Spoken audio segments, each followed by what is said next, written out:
Coming from the true space, we ain't answer typing neighbors. I don't give a fuck what you say. Found the universal coochie, planting seeds and birds fruit. Now I'm really looking juicy. Welcome to the true space. Yeah, bitch, welcome to the true space. Welcome to the true space. Yeah, bitch, welcome to the true space. What's good, Soul Group? Welcome to True Space. My name is Open Book. This is my partner. Hey guys, this is Harith, and welcome back to True Space. Yep, and this is your weekly horoscope. Yep, let's get into this energy. So coming on to Monday, this post-solar eclipse energy in Taurus that we've been going through. How do you think this whole eclipse had really hit us? Basically, this whole eclipse is about taking our solar plexus, which deal with selecting, illuminating, and which we're illuminating. It's our assets, our values that fixate in material realm that we want to go and bring into reality. But there's Uranus there. Uranus is bringing a sense of lack of stability, lack of a need of change, a sense of revolution, a sense of electrifying things. Like I would compare it to Elon Musk buying Twitter and combining it with other innovation, things of that nature. So new moon, solar eclipse, and Uranus in Taurus is a whole new space that is pushing us in to elevate, to innovate, and to really push this society into a more futuristic world. To make our reality, what is real, more futuristic and into the future. For sure.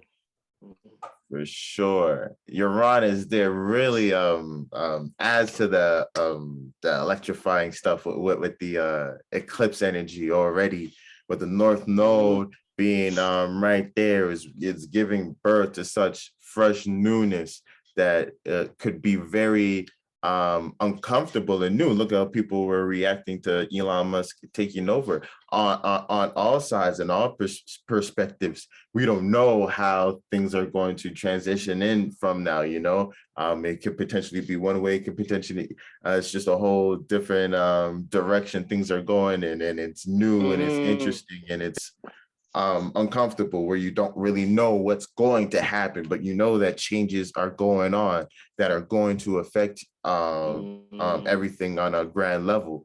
But it's in this such a weird space, and I feel like that's what's been happening when ever since the North Node met up with Uranus. It was like now it's like we know shit is happening, but we can't really see it or tell, where it's just a little bit still raw, still new, and hasn't sunk in yet.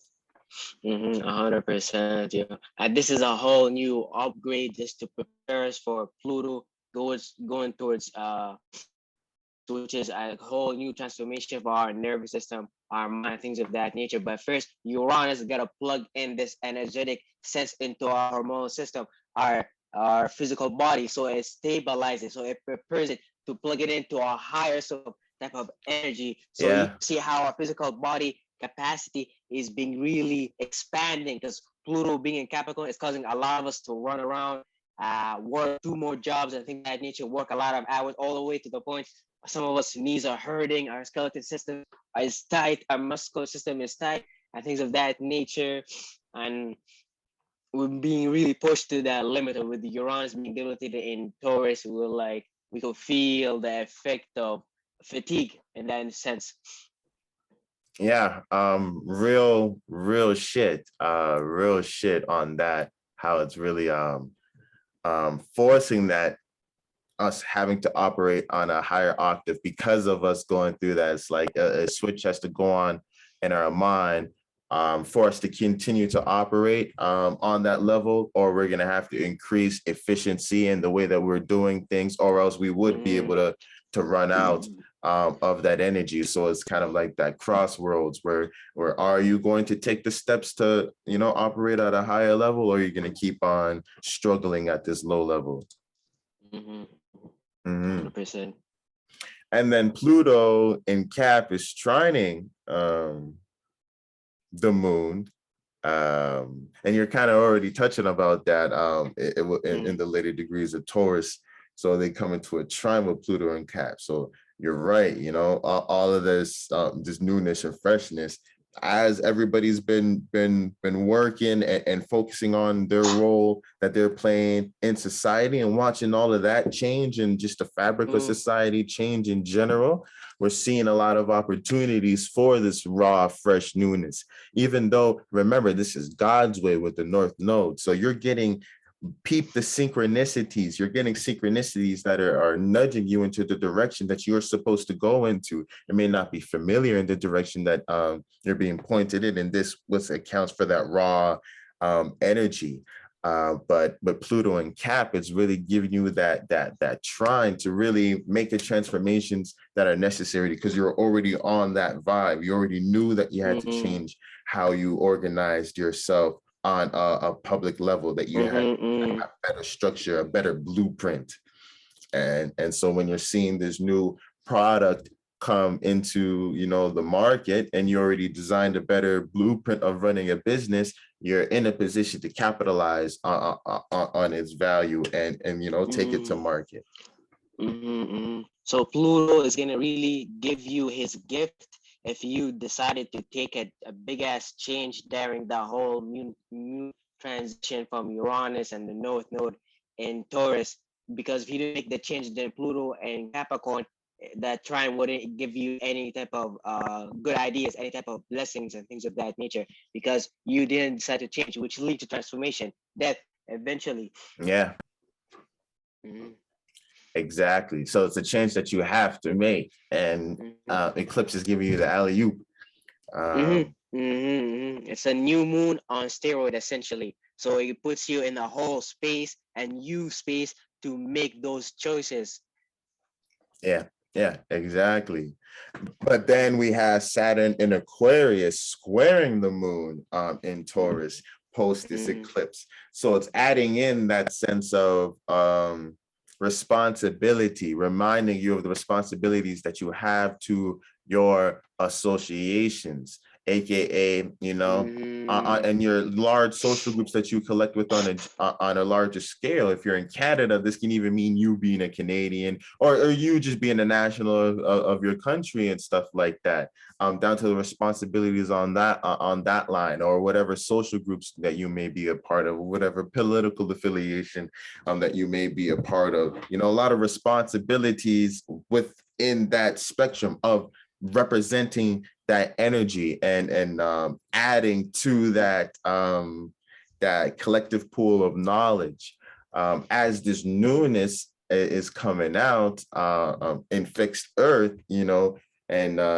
you're emotionally responding to reality. It may take you away from your responsibilities that you have to these social groups, creating a friction. So because they're so forward thinking and they're so in the mental realm, you know, discussing what's best for each other, getting onto the ground and seeing what actually has value. This is like, you know, the field men versus the bureaucrats in the offices, you know, who are in the suits and ties, you know, and they're telling what the field niggas to do, but they've never been on the field type deal.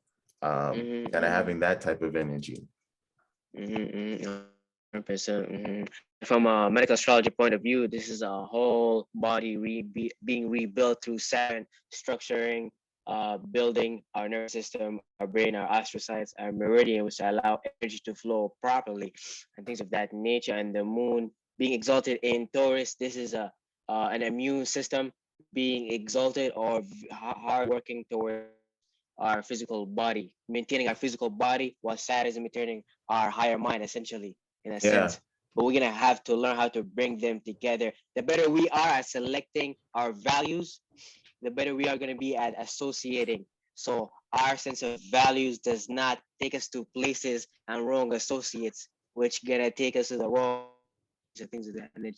That go against our values, you know, that make us have and possess things that, you know, don't necessarily we emotionally connect to, but just have to have it for a basis of it being what's most practical at the time. And that's what is everybody views as most logical, and what you're kind of obligated to follow. You know, it's going to be value that you want to support and get behind. 100%. And then that's how Monday is looking, that post-eclipse energy.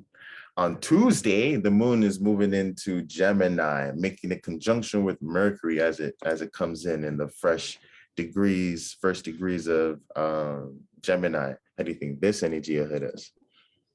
So we're gonna move from this whole new way of Taurus, from a whole much more grounded, even though it's brand new, it's in a whole new space, into a much more spacey, much more communicative realm, which is Gemini. This is what the moon, our emotions, gonna be dealing with, being flexible, adaptable, even indecisive when it comes to communication, ideas. We might be looking at multiple ideas. How can we communicate about this new sense of value that have been elevated with Uranus and the North Node being in Taurus? But with Gemini, it's going to be very scattered, especially in the early degrees. And when it hits the Mercury conjunction, you might be very airheaded, lost in that early Gemini's degrees, not knowing what type of thoughts to pick, hold on to, focus on to, because that's what Gemini being a mutable signs lacks. They're very mutable with their thoughts and their ideas, and allowing that to come. So with the moon being there, it may even make you be mutable with your emotions. So with the different thoughts that is coming to you, it's kind of making you feel different ways as well, which makes you maybe not too sure, because you're seeing a whole bunch of different things that's making you feel a bunch of different ways. And you know, and with Mercury, you know, you're kind of have that curious mind to go and look and analyze and pick apart the information within your surroundings, which is collecting the information post this eclipse. So you're kind of going into this raw energy of this newness, this spring type energy, this newness, and now you're really connecting the information of this newness, seeing what it's about, and seeing how it's affected you in your life, and how everybody around you is kind of responding to that, to this this new sense of value, this new sense of way to work and self-worth. You know, and it's very important to really do and utilize the Gemini energy at that time, because this is us coming off from a new moon. You can really start to build to put your seed in the water essentially, and really attention to it, since we're still in that early quarter of that new moon cycle being starting Taurus. Exactly. And this is the stage where you don't try and go too deep with things in terms of this is newness. Try and see things for how they are. Try and see things for exactly how they're presenting to you. I know that we still have all these planets in Pisces, you know, so there's a whole bunch of subconscious things that are going on, and we may be trying to go too deep with them, South Node and Scorpio, but really try and take these things as they are and as they're presenting to you as these facts. A lot of times we see surface level information and try and add pre-existing meaning that we already have, and all a whole bunch of different types of shit, why, when, how, and all of this other type of stuff, which that could illuminate and give more color and characteristic. But at the end of the day, you know, whatever happened, you know, the nigga got slapped or the nigga got punched. Yeah, whatever, you know, the nigga's wife left him, and whatever, you know, had happened that led up to at the end of the day, the nigga got slapped, you know, the nigga got punched, you know, that type of energy. Talk about niggas getting punched. Venus moves into Aries. so now Venus is getting into that single-minded nature, aka our pleasures, and how we bring harmony. Even after coming out of Pisces, when Venus is exalted, it's seeing its imagination, all of the pleasures that's within its subconscious that it could have, and it's been playing with those ideas and shit like that. It coming into Venus, it wants some shit, you know. I mean, coming into Aries, it wants some shit, and you know, it's trying to get that shit. How do you think that's energy hitters? So basically, this transition from Venus being in Pisces exalted all the way to Venus going into Aries debilitated, more selfish, not for the overall collective, not feeling everybody like Pisces, things of that nature. We go through this transition like every day from 5 in the morning all the way to 6 in the morning, because that's Pisces hours going to Aries where everybody's dreaming. Then they wake up and then they chase after what they dreamt about in Pisces times. Yeah. This is us going from just dreaming about love matter towards being selfish, being very forceful with how we feel when it comes to what we like to indulge, appreciate, and this type of energy that lead to like a tribal war in a sense, if you will. Hands down, it can so lead to all of that, and it's still fresh too, because it's in the early degrees of that stuff. So it's going to be, very much just jumping into that type of energy. But if you were to come to master or be a little bit more comfortable and accentuate the positive spectrum of that energy, you may actually come to understand what it needs to self-start or to start these things, or you come to terms that you see these greater visions of how things can be in the grand picture of harmony that you can have. But Venus and Aries may show you that it all starts with you. It all starts with self-balance and you being able to give yourself pleasure, you being able to bring harmony within your own situation, within your own mind. In order for you to even get to that spot where your surroundings are harmonious, and then the way you interact with the world is harmonious, and then the way the harmony at a larger scale. So it can remind you that it's up to you and your individual, and you balancing your desires and kind of checking yourself. You have to remember to check yourself with Venus and Aries, because of that energy. You could get a little too selfish. Yeah. And in medical astrology, this is one aspect about our nervous system. Our nervous system has two sides. It's a fight or flight mode and a rest and digest. But we can associate those two aspects with masculine, air and fire, and the feminine side, rest and digest, with water and earth. So Venus moving into Aries, this is putting our nervous system in a whole new mode of activation, aggression, if you will, because Aries and Libra being ruled by Mars and Venus control that fight or flight, fighting Aries and their flight Libra. So Venus moving into Aries, that could make us really have a lot of people with Aries energy. They expand hormonal system responses because they go too far in things, because Aries is hot and dry, which leads into inflammation, while Venus nature is hot and wet, if you will. It has fluids in that nature, but Aries will burn through that and make it almost destroy its own body, essentially. So Venus in Aries is a very selfish energy that leads to self-destruction, if you will. Biologically, yeah. For sure. And remember, that Aries is the spark. It's the birth of things, and that spark is what's essential for catching flame and starting the flame. But if you ever started a fire before, just because you got a spark or you got it to go, doesn't mean the fire is going to catch. You have to tend to it, and make sure that you stack the wood in the right way, as enough airflow, everything situated that the situation is harmonious. Yeah, 100%.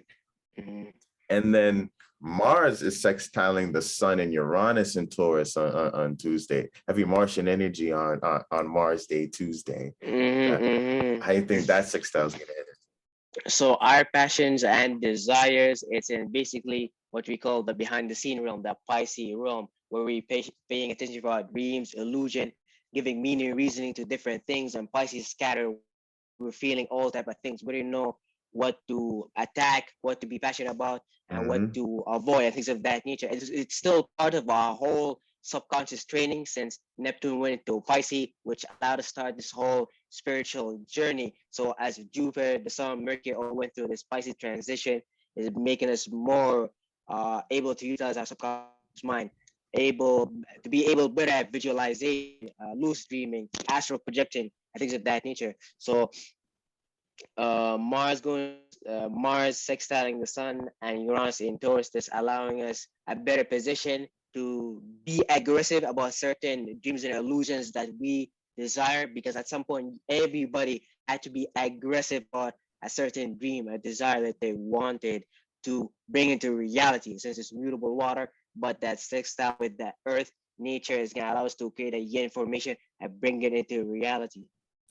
Yeah, exactly. It's like seeing this new opportunity, this new avenue, this newness where nobody knows what is sure. And then you have this dream, this passion that you want to give your energy to, and you're like, fuck it. When else am I gonna do it? The energy is prime for this. I see this opportunity. I see the alley-oop.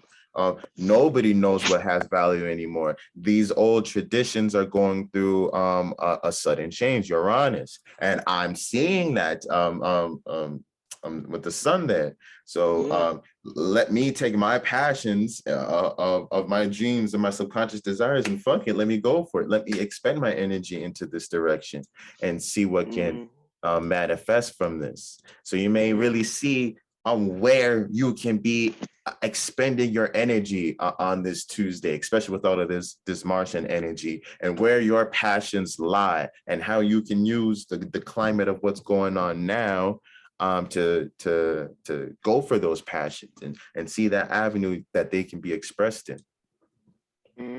Basically, you're being put in a position to chase whatever dream and illusion that you want, because the sun and Uranus being in Taurus, they're shaking Earth enough to allow you to create this gigantic shape or form that you could bring into, and it plays out all the way to your physical body, being pushed into that new physical capacity to be able to harness this new Martian energy, being connected to your dreams and illusions, and dreams and illusion being a scattered type of reality, very hard to bring into reality. Mars Day, Tuesday day, you're gonna be really feeling it physically. Yeah. And this whole Taurus season is gonna be physical. You're gonna be feeling it every single transition. You're gonna feel every single body part as the moon transit from the moon in Gemini, Cancer, and things of that nature. Very sensible. So peep those synchronicities within your body itself. You know how you feel the certain thing, or how what you're smelling, what you're tasting, what you're seeing, and how the messages that the North Node is whispering, you know, within the sensual experience of your reality. And very within your body. 100%. Yeah. With looking at Wednesday, Venus in Aries is making a sextile with Mercury in Gemini. So they're both very fresh into these energies. How do you think they're combining, sextiling?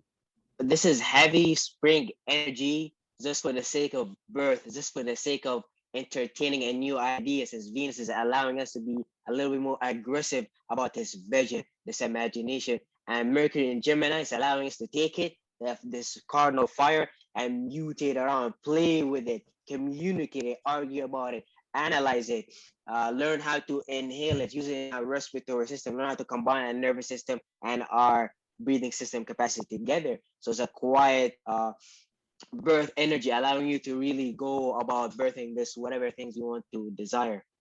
Exactly. It's really creating a good ground for exploration and curiosity, you know, sparking the new ideas of relationships, and then you know, getting information from that Mercury and Gemini, it giving you the opportunity to collect certain information within your mind that you can then utilize. Remember, Mercury is the magician, Mercury is the trickster too.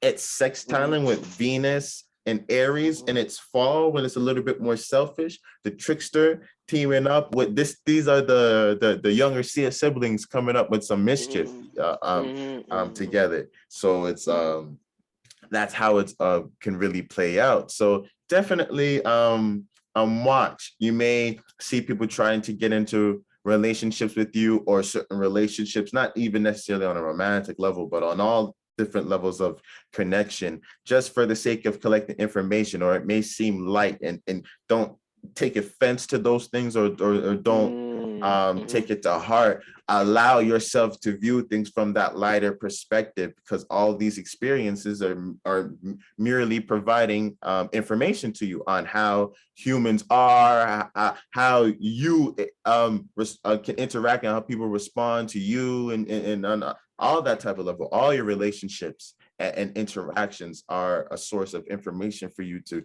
better understand yourself and how you interact with the environment. So really be in that energy, and while entertaining these new ideas, see how your environment responds to these things. 100%. Yeah. A Mhm. very tribal energy in a sense. Very they utilize this energy and what they call the Hellenistic era, which is against which is basically where Egypt, all the older countries, India, and all sorts of things of that nature. Basically, Europeans, Greeks, and things of that nature Mm. represent what's above the horizon coming down to what's below the horizon, which is where the indigenous people live. So basically, the whole area presenting with Martian energy, Mercury energy, and Venus people sucking their desires. You can see it us going through this whole Hellenistic era where everybody's for their own self. They're controlling the writing, the ways people speak, and all of that energy. Yeah, for sure. Very lost into the mind, getting people lost into the mind, away from the body, for sure. The moon is in Gemini, squaring Jupiter and Neptune in Pisces on Wednesday as well. So definitely on Wednesday, with the moon in Gemini, Mercury in Gemini, very mercurial energy on Wednesday too. So really peep your thoughts and the conversations that you are having on Wednesday. Not only are they connecting to or giving you the information of where you can direct your desires, or how you can really balance your individual, you're also gonna have a little learning experience with how to express the subconscious energy of Pisces with Jupiter and Neptune there. Jeez. What happened? Getting a phone call. No, it's Lucas. It's Lucas. Oh my God. He's the only person who calls me. 100%, yeah. So basically, yeah, on Wednesday, the Mercury day, we're gonna be in the position to really wanting to communicate, to really wanting to argue about our new sense of value that we give birth to in the new moon in Taurus. But we having Jupiter and Neptune in Pisces can make things very foggy in nature, and Gemini itself is a very scattered energy, and Jupiter and Pisces is a very scattered energy. So expect and Wednesday not having clear communication, if you will. You're just trying to get the best you can, if you will. Very confusing day, mutable day, all over the place.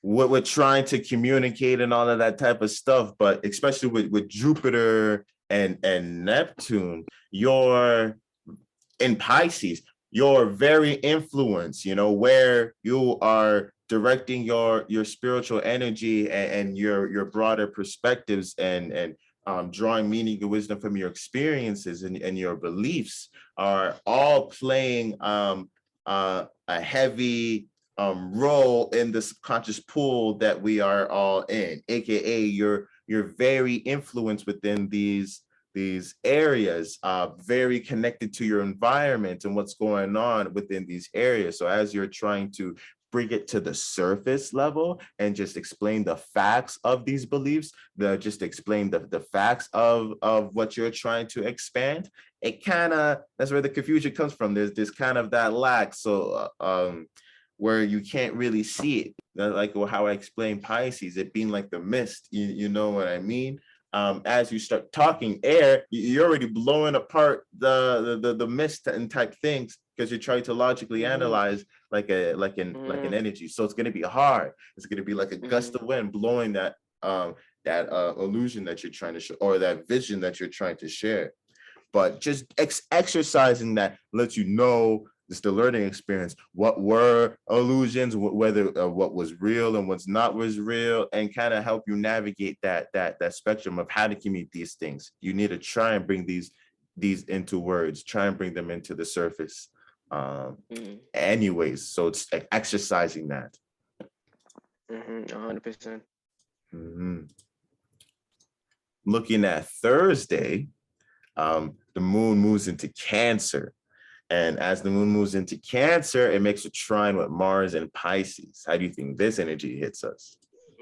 So this is the first stage of the second quarter of the moon cycle that in Taurus, was going to allow us to exalt everything that we give birth to in the springtime, Aries, Gemini, Taurus, to be exalted in Cancer, Leo, Virgo. So we're gonna give birth to this new feeling, this new sense of connecting to our passion, desire, which is right now is in Pisces, which is very scattered. But with Cancer energy, we're gonna be able to direct our wave among the scatteredness of Pisces and then utilize our Martian energy to go direct towards it. But it's gonna be a battle between getting scattered or being direct in a sense. Yeah, for sure. It's kind of like you're sending like a direct signal into an area that is scattered, that is broad. You know, your passions are once again within Pisces, so it's very influenced, very dreamlike, very all encompassing of subconscious desires. So when it's initiating a new way of feeling about things, and it's creating that shrine energy, you're putting a direct energy into a whole collective pool, so it could spread out into a whole lot of areas. It may not end up going where it needs to be going. So that's where that trine energy because it's trine's very accelerating type energy. So you may and since it's water, you may accelerate into an emotion that you may not necessarily have wanted to really accentuate. So Thursday is a heavy Jupiterian day because Jupiter is exalted in Cancer too. Cancer. So you could expect heavy intuitive type of energy during that day, because if Pisces like intuitive daydreaming type of downloads, then Aquarius, Uranus is like heavy sudden messages that shocking you from nowhere, making you sometimes nervous, getting stuff like ADHD. But with Pisces, like dreams, illusions. So Moon in Cancer, this is you adding your subconscious blueprint towards the universe. You telling it, this is my wave. And exactly. And this is how I want to feel. This is how I feel. And this is how I want to bring out these dreams. Pisces is Cancer is how I feel. Pisces is I believe. So how I feel about my belief system. Exactly. So, and then Jupiter day, Thursday. So really expanding your mind and pulling from your experiences, really a collection of knowledge and wisdom that can be had, especially since Jupiter's in Pisces, you know, it's in that area, lending that hand. Very intuitive day, like what you said. And then also peep your dreams, Moon in Cancer, Mars in Pisces, and what messages that they would be telling you, and where you should be directing your energy, where you should be exerting your energy, and what you should be allowing your passions to get excited about, and to organize that kind of dream well, and how you feel. You're going to have a lot of insight, not even just within your dreams, like at nighttime, but within your daydreams, or with the things that you are dreaming about within that day. You know, really pay attention to that. It's going to tell you how you feel and where you should direct your emotions. A very, very important day just for the whole sense of creation, because we create with water first, dream, have feelings and things of that nature. Then it becomes fire, imagination. We externalize it, live it. It becomes our future. Then we communicate about it. But in astrology right now, we're having a lot of energy being put into Pisces, the water world, to expand the higher realm of reality, to bring it all the way towards Earth. But first, we have to go through the fire. We got Venus, and back then we had the sun in Aries and so on and so forth. So it's being sparked. Then we have air, Mercury going to Gemini. And then we got whole Pluto, Uranus, all being in the earth realm, transforming everything. So take this time to really expand that daydream, if you will. Yeah, for sure. Really do. Really do. And then we have the moon in Cancer square Venus in Aries. It's funny, this energy feels like because the moon in Cancer, it's trying to tell you, I feel this way. And the motherly aspect too, you know, it's trying to guide you. It's trying to guide you down the path of more nurture. It's trying to help you signal down to the right path, the path of making yourself comfortability, finding stability, emotional stability along that path. But Venus in Aries is like, I'm trying to explore. I don't know how I feel. These are new energies that I'm trying to deal with and balance with, new desires that I've never had that I want to go and experience, that I want to jump into. I want to go and see how this feels, tastes, everything. So it's kind of like that motherly advice with that square going against this desire to explore and to see how things make you feel, and to, you know, not really knowing and wanting to go and see and find out how things are and how things feel, and what the world has to offer to you. So you can find that little pull. And I like this analogy of CJ describing the moon as it being in your mother, because it plays out as your immune lymphatic system, which takes care of your body. It Protects cleans your you. body.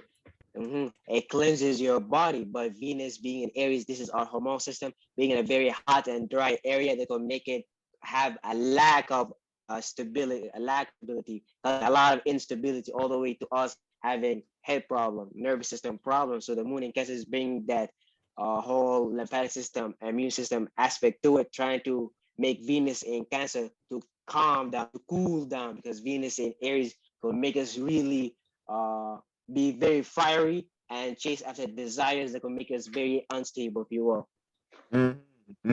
It's reminding you of how you actually feel and what you're comfortable with, kind of getting you out of this newness, this chasing this new desire, this new thing that I can dive into, and reminding you of how you actually feel and what's at home. So could be a day to call your mother, could be a day to take the wise counsel of the people that you have around you, and kind of take that as a learning experience for the what you need to give birth to, or how you can come bring balance to your sense of self, and bring about pleasure on your own, you know, for yourself, your home life, and what makes you comfortable. And that is really going to give you that learning experience on Thursday.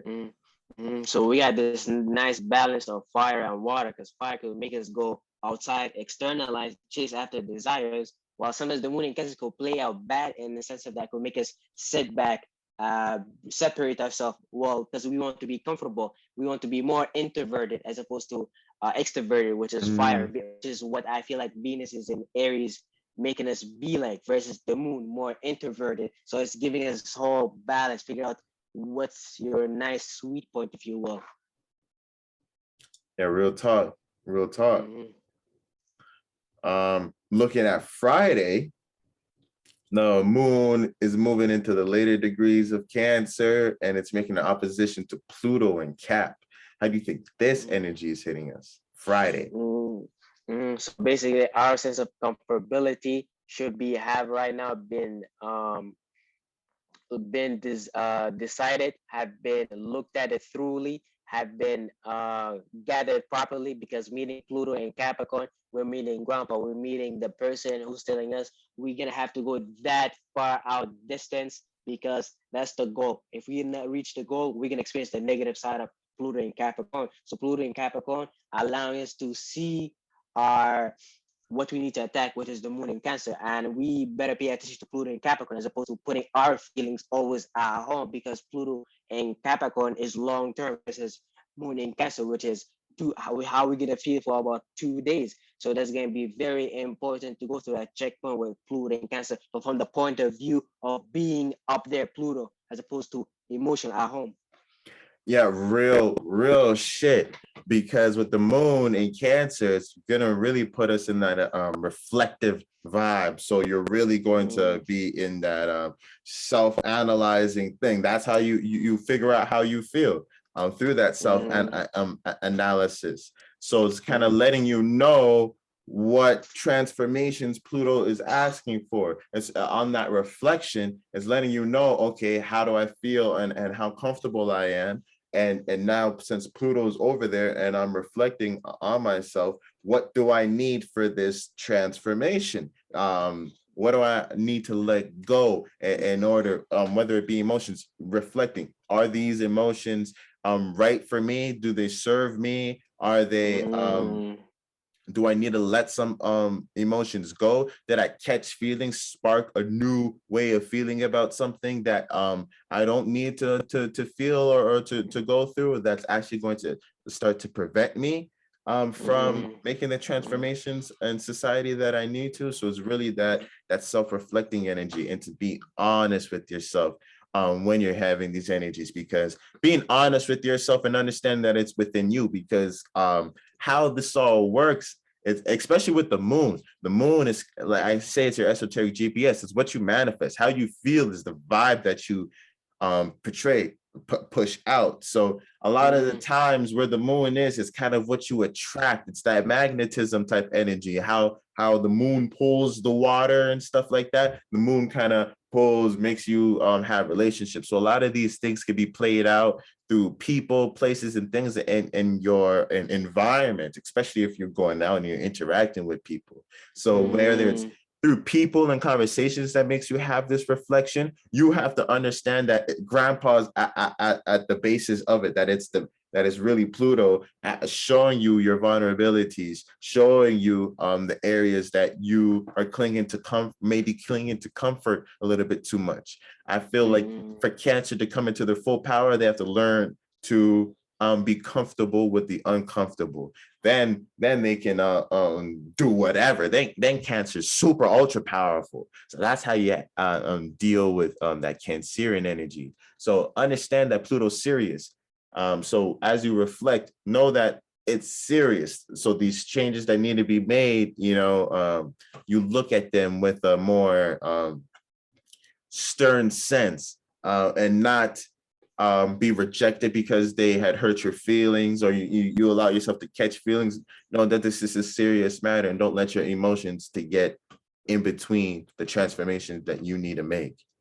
And this transit on Friday is being assisted by having the fact that the moon in Cancer is trying Jupiter and Neptune in Pisces, giving this whole adding this sense of spirituality, mysticism, because we know Pluto and Capricorn could show us a lot of darkness, a lot of scary things that we're seeing in society right now. But where Jupiter conjuncting Neptune and Pisces, we're seeing this whole beautiful world that could unfold into reality if we desire it, if we work towards it. So the moon in Cancer is having that checkpoint with grandpa, but also seeing the possibility with grandma.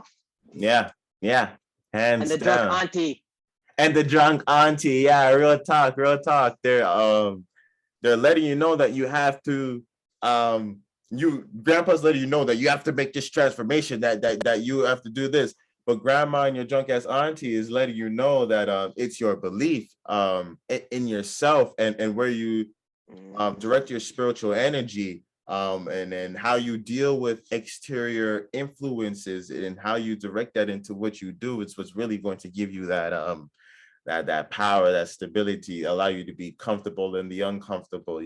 They're letting you know about as you're trying to start a wave, they're letting you know about the mutable energy and how far that expands, and how the collective water moves, so that you can better direct your waves, so your wave doesn't get sent and hits another wave and they cancel out.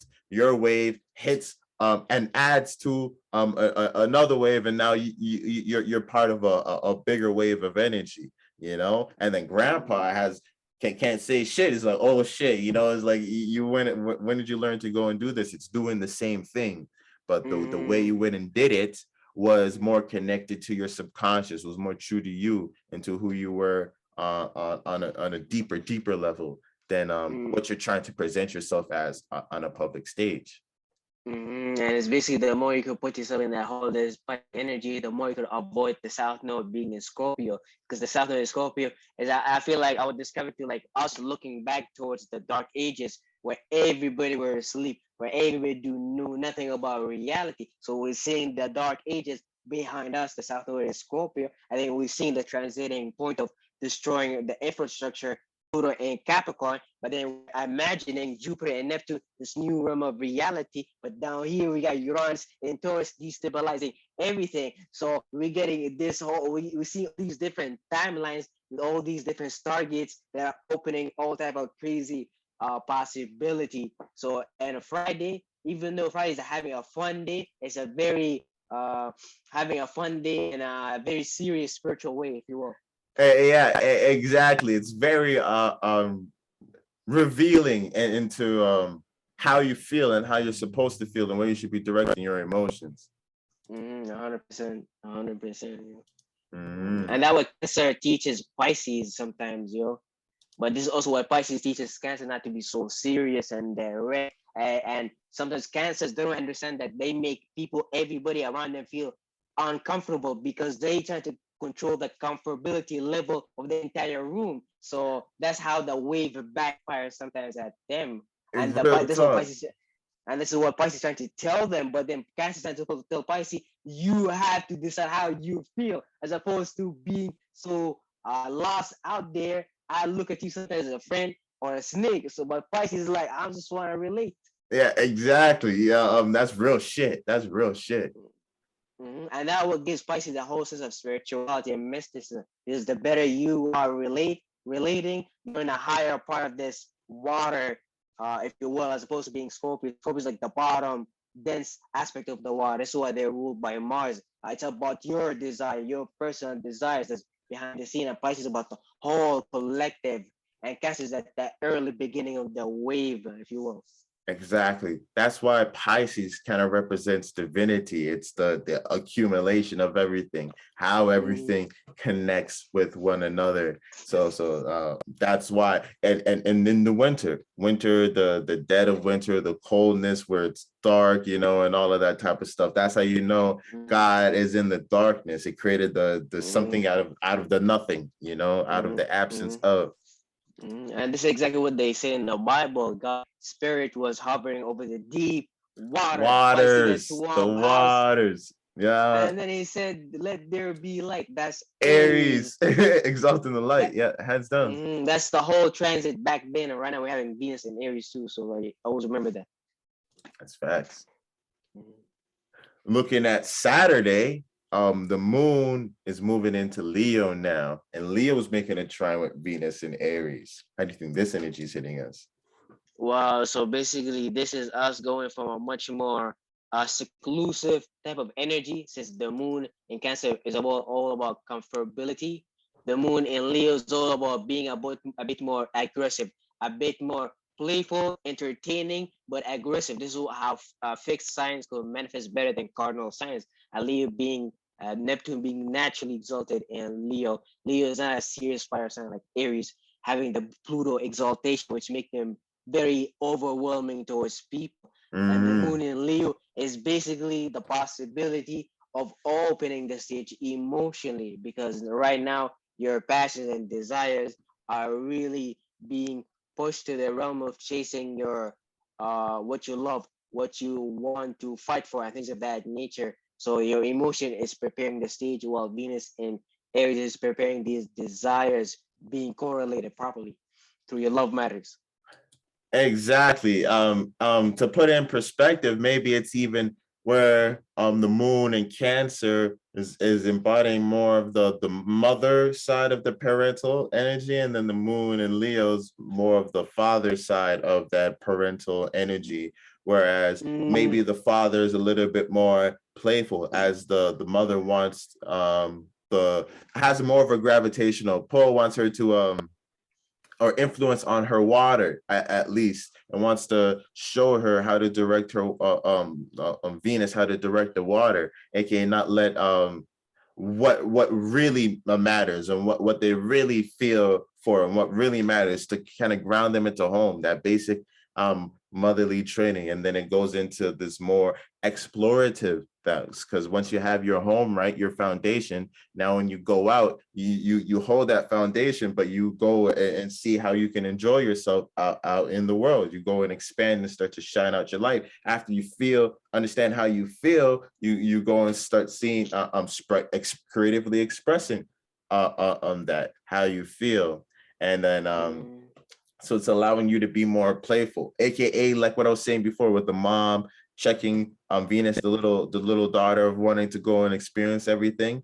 It checked it. So now it's time to go and be a little bit, not to let them out, to go be a little bit playful. And that's that trying. So as you're trying to creatively express, you understand how you feel a little bit more, and you had that reflection. You had that reflection of how you're supposed to feel, especially with Pluto and Cap really putting you in check within there. So now it's like, okay, how do I express this? How do I express this new way of feeling now? How do I push this out into the world? And how do I enjoy myself in it? How do I find joy? How do I find pleasure? And so now it's creating an opportunity, and Venus is like, okay, how do you find pleasure? Let's try these, or let's direct it into this area. And try as much as possible to remember, eventually the moon in Leo is gonna hit a square with Saturn, no, an opposition with Saturn and Aquarius. So make sure what you're gonna emotionally to express with all that fire, because fire sometimes will make us very unrealistic. Sometimes has too much imagination. Because we gotta remember, we gotta follow Saturn in Aquarius, the Saturn being a higher part of the realm of reality, dealing with structure, manifesting, and things of that nature. So when we're gonna be communicating with visions, imagination, we gotta make sure it matches our association. We gotta make sure it matches what we've been working on since Saturn was moving through Aquarius. It can be too la la land, which it could be, since Venus going into Aries is bringing that sense of brand new energy to it. You just want to make sure you want to correlate with your associate. It's not something unrealistic. It's not something delusional and things of that nature. Because you could get lost in that realm of fire very quickly. Yeah, for sure. And then even look at the planets that are interacting, it being the moon in Leo and Saturn in Aquarius. The moon and Saturn have an interesting relationship. I call it they say that the moon used to be one of the moons of Saturn, or that Earth was, or at least, or something like that. But there is a connection between the moon and Saturn. They even recorded that, or try to say that Saturn kind of like sends electrical signals like to the moon and stuff like that. Whatever it be, there's a connection between the moon and Saturn. So I look at it as the Saturn being the grandpa of the family, but it's the grandpa on the mom's side, on the moon's side. So it has expectations. It gave the moon to the sun. That's my present. This is my daughter, my lineage. I'm giving it to the sun. So there are certain things. Now our families are joined. So there's certain things that need to be upheld. I want my daughter to represent my family in a specific way. But the moon is in Leo, so the daughter's representing herself in an opposite fashion than what grandpa's how he's representing himself. So that's where that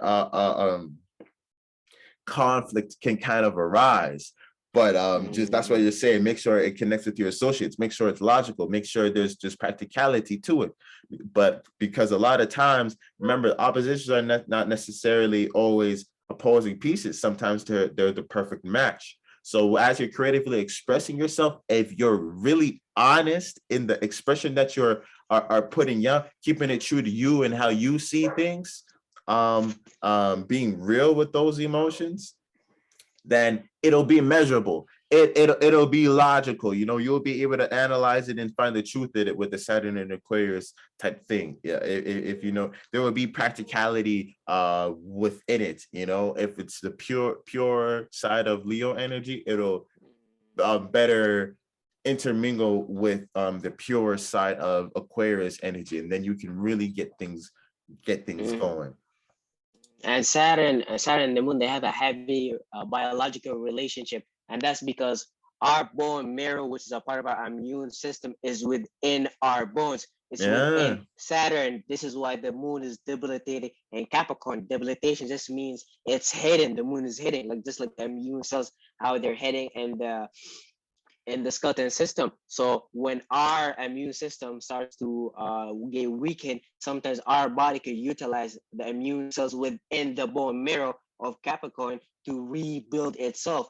It acts as a storage system because Capricorn, the skeleton system, is like the bank of your body, as minerals that is act as batteries, and when your body needs it, your body could break it down and things of that nature. So this whole dynamic of Cancer and uh, the moon and Saturn working together, it's like a relationship of structure of the body, but also the immune cells.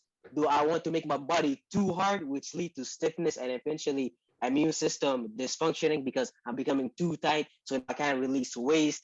But if I allow my body to become very moon-like, let the immune cells go over the control level, then I will develop cancers, white blood cells problem, immune problem reactions, and things of that nature, being Yeah. too fluid, too reactive. A lot of people with cancers, moon alignment, they suffer from autoimmune problem because their immune system is being very sensitive.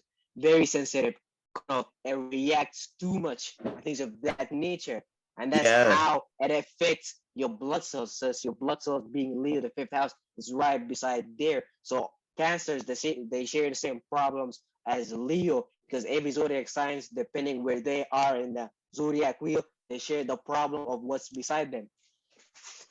Yo, that's facts, man. My girlfriend's brother is a Cancer moon, and Mm-hmm. he has trouble really putting on weight. Like he's been thin his whole life. And in my mind, I'm thinking Mm-hmm. atrophy or like some autoimmune type disease, how his body's Exactly.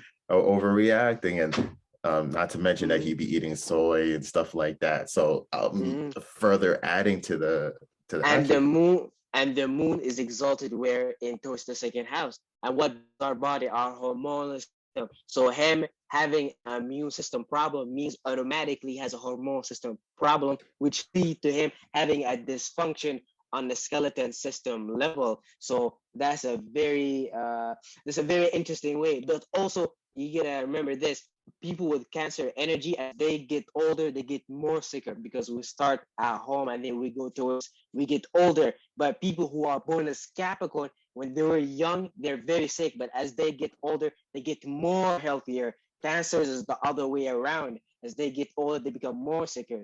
And so this whole energetic dynamic of grandpa, grandma, uh, giving birth and then death happening in the body, in this, if you will. Exactly. As life goes on, you can see how the Cancer would not handle the added responsibility of life and how that would take more of a toll. And how as life goes on for the Mm-hmm. Capricorn, the more responsibilities, the more empower and control that they would feel, more into their purpose. So yeah, that's Mm-hmm. crazy. 100%, yo.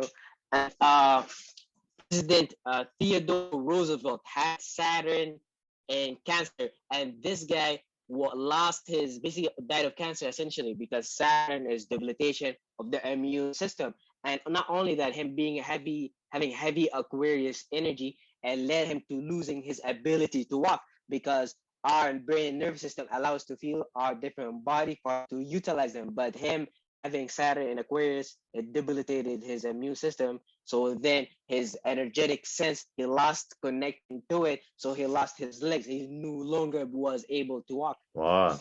Wow. Yeah. Mm-hmm. Mm-hmm. And then Since even with the Cancer, Aquarius energy, the shins, how it took out the yep, shins. this is why Cancer, the fifth house, no, the fourth house, in conjunct Aquarius, the 11th house, because a lot of people don't they have to pay attention to in conjunctions because that's the blind body part that we don't pay attention to that could cause the problem. That which a lot Hmm. of people don't realize this. Yep. Yep. Yep, that's facts. That's facts. The misunderstanding that could potentially destroy a relationship or prepare you for better oppositions. And that's why in conjunctions are around an opposition. It's in conjunction, opposition, in conjunction, or 5 signs away, 6 signs away, 5 signs away.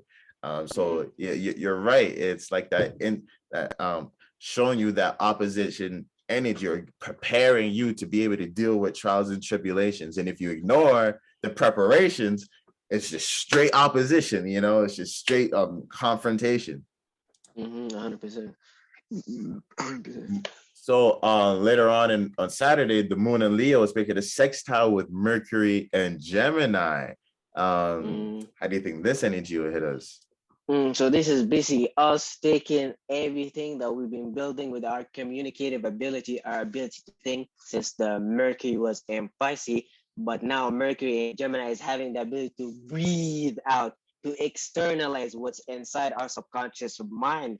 And then we're having this moon in Leo, allowing us to have this sense of our imagination to spark this water to become more of our future as opposed to our past, as opposed to being passive, because water is passive and fire is the opposite of passive, being active. So Mercury in Cancer, Mercury in Gemini, we're gonna be able to breathe, communicate about this fire that we're gonna desire essentially. I'm really helping that. Well, in medical astrology, would that be Leo, the heart spreading the lymph nodes, the moon to maybe clear out the blood so that oxygen can be received better by Mercury? This is why Leo naturally sextile Gemini, because we need that sextile to utilize the oxygen and then spread it around our body with our heart and circulatory system. Leo, the fifth house. Getting things moving. And it's funny, that's really Leo energy, really getting things moving, really adding to what's between Leo, the fifth house, and Gemini, the third house? Cancer, the lymph, the immune cells, they can move on their own. So they need the breathing ability, but also us moving our circulatory system and circulating these things. That's for sure. That's for sure. So it's like you need to express yourself and to be honest for how your feelings and emotions to be expressed fully too. That's interesting. Very interesting. So yeah, I see that sextile really creating that the opportunity for creative expression, for your emotions to take a stage and for you to be able to communicate these things, and you have better understanding, for you to be able to relate to your personal emotions and how you creatively expressed yourself. Saturday seems very interesting. Like it could be new relationships that get formed, or you finding a new way to relate to things that you can talk to people about and get information and really understand your emotions and how to enjoy yourself and the playful aspect of your emotions and how you want to express yourself. Really coming to understanding of that on Saturday. Even though Saturday is usually a serious day since it's ruled by Saturn, all this energy, moon in Leo, time Venus in Aries, and then moon in Leo, sextile Mercury and Gemini, is very playful, very new, very brand new in a sense. Exactly. This is almost like I would describe it as a grandpa taking care of a kid right now. Exactly. And grandpa kind of gets a little bit lighter when he's dealing with the children, the younger generation, but maybe he's still adding the sternness, the strictness to make them, to direct their energy. They're still playful, they're still running around, but grandpa went and put this in front of them. So now they're directing their energy into this direction, you know, and they're playing with this. And then soon, you know, it could be fucking nunchucks. And all of a sudden niggas 5-year-olds with nunchucks, you know, doing all type of Bruce Lee type shit. That type of energy, simply because something was put in front of him for him to have fun and enjoyment on. That's I see how it can play out like that. Definitely, yeah. Moving on to Sunday, when the moon's in the later degrees of Leo, it's going to make a square with the sun. So we're having that first square. How do you think this energy hits us? So on Sunday, we're going to have a lot of opportunity to go through learning opportunities with the square, because Sunday is our solar plexus day.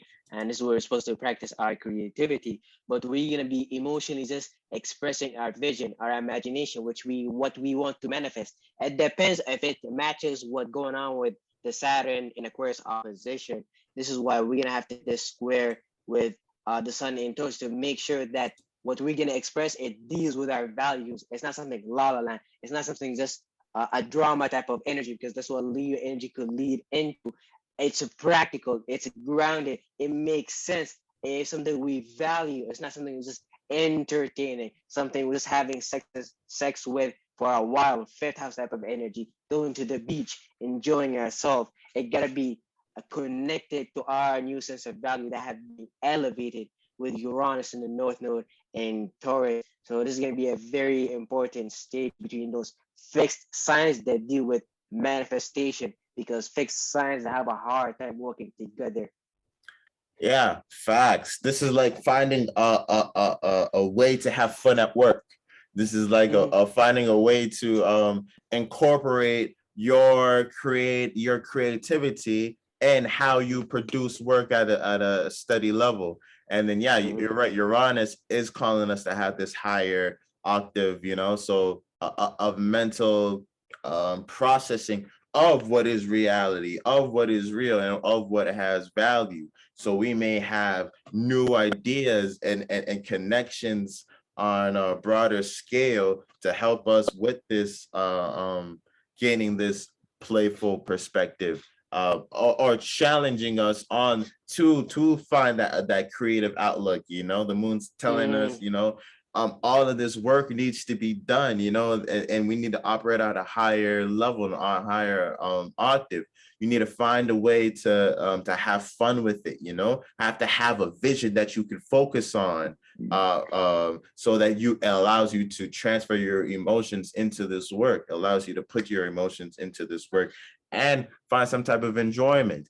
Even if it's not within the actual work, maybe it's within the vision that you know this work is going to manifest from. So that's going to be the challenge of that square. Having fun while you work, while you roll up your sleeves, and having fun while doing it, and creatively expressing yourself while showing your value, while being grounded, while being stable and shit like that, you know.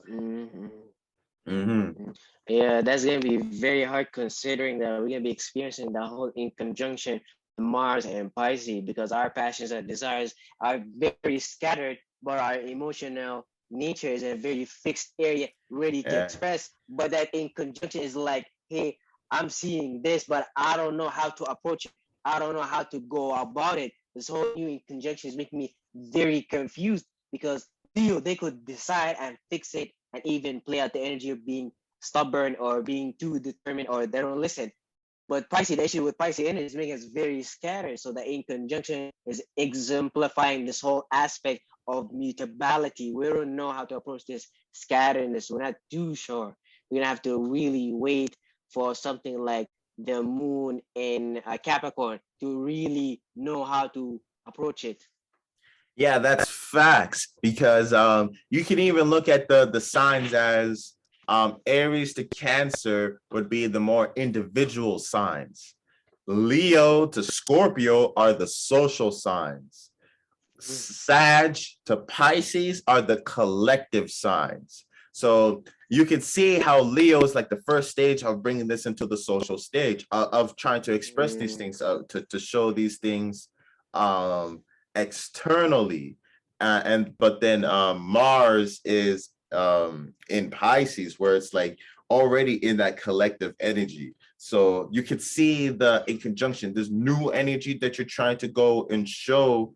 You don't know how people are going to respond to that. There's already a whole bunch of influence, and people are directing their desires in a whole bunch of different paths, and so are you. So as you try and creatively express these emotions, you know, people can react a whole bunch of ways, and you can based off of where they're putting their desires and what they're fighting for, you know, what's getting them agitated, what triggers them, you know. These are also things that you may not know. So you just shining your light and trying to creatively express, being honest with how you feel, it may even trigger somebody to fight. Maybe they feel like you're attacking their beliefs and stuff like that. So be careful of that energy, and know that especially since Saturn's in Aquarius, and you really want to take these opportunities of these Leo energies to really see how the world is responding to you. Whenever the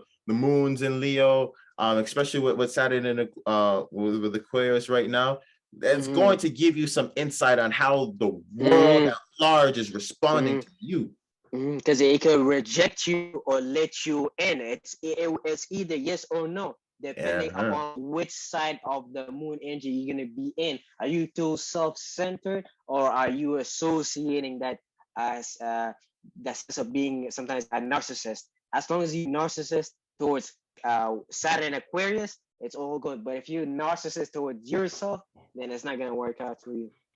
Exactly. That's like that that energy of everybody appreciates like childlike energy from a child, but when an adult starts getting childish, you know, it starts looking weird. But if an adult brings out their inner child while still being an adult, it's way more accepted and presentable. It's way more has more energy. But Sunday, the true sense of this day is having this trine with Karya and really allowing us to feel this vision and imagination that we want to express, which is gonna really allow us to remember the self-assertion that we wanted to give birth to at some point in our lifetime. At least fixed fire. So fixed fire could help Karya and being in this very carnal state of Aries, allowing it to really fixate and see the bigger vision as opposed to being stuck on healing who I am, and learn about utilizing who you are as like Leo's. Leo's is I utilize or I entertain who I am. It can make you look at your wounds from a much more playful, childlike, creative type of place, allowing us to heal it, because this is how it plays out in medical astrology. The heart sends blood to the brain and nervous system, Cardiac and Aries.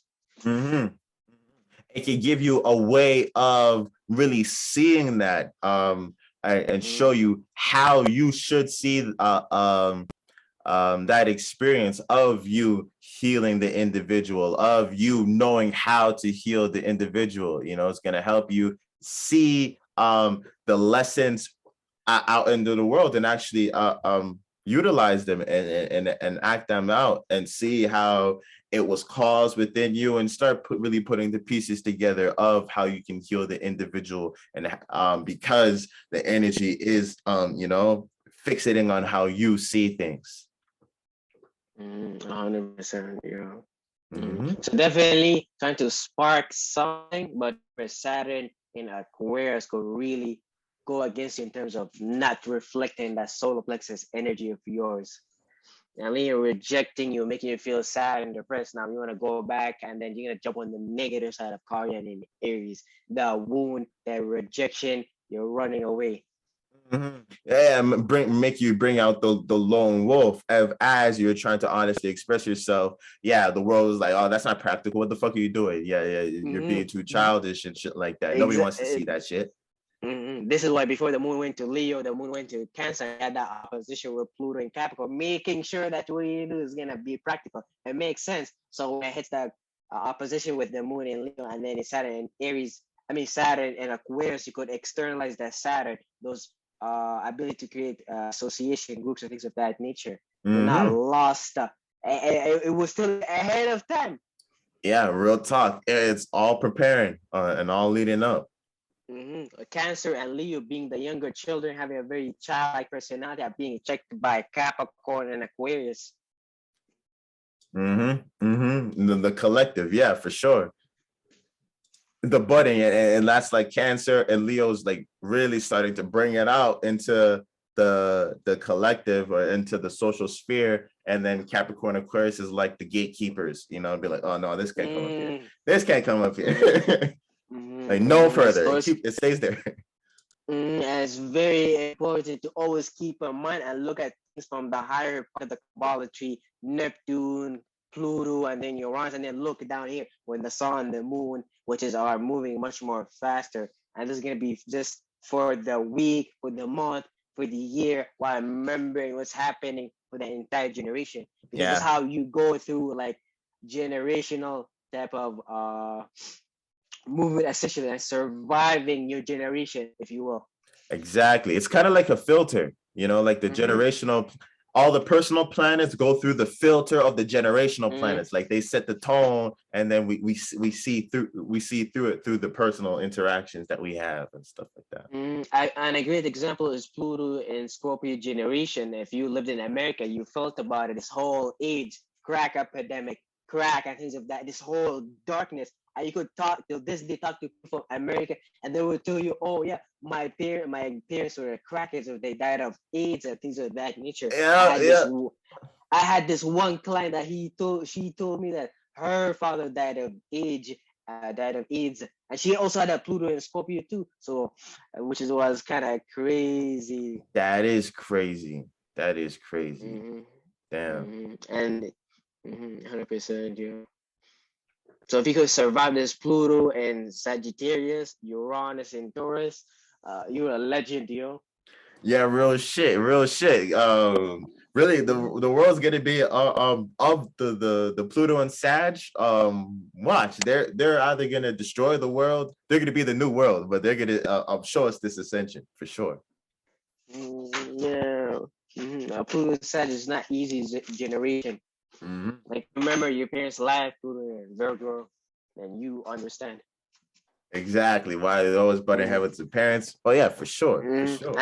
And Pluto and Libra generation, they had it worse because they were just trying to be friendly, and they got fucked either way. It didn't even matter. They wanted to work in the government, and then again they wanted not to. They had no choice. They got lied to. They're about the fluff. They had to take the L and accept that they took the L.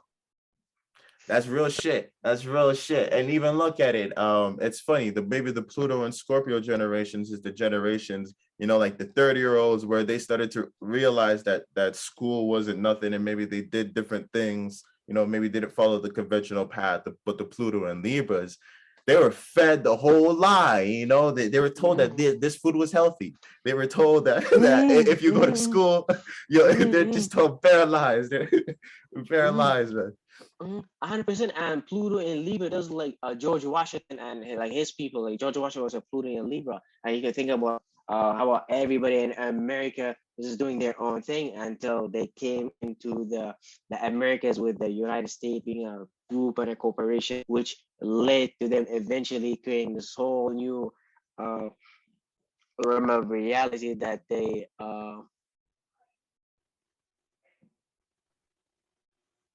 got lost in, basically. Yeah, for sure. But yeah, yo, that's the horoscope for the week, everybody. Hope you enjoyed it. Give us a like, give us a subscribe, check out our different content. Check out our website, TRUSPACE.biz, and where you can find our services, where you'll get some dope ass astrology readings and really, you know, come to understand your mind and your body and put it together holistically. Our Instagram, TRUSPACE_, always kicking that esoteric content daily. And check in next time. Thank you guys for listening. Yeah, peace out, soul group. Later.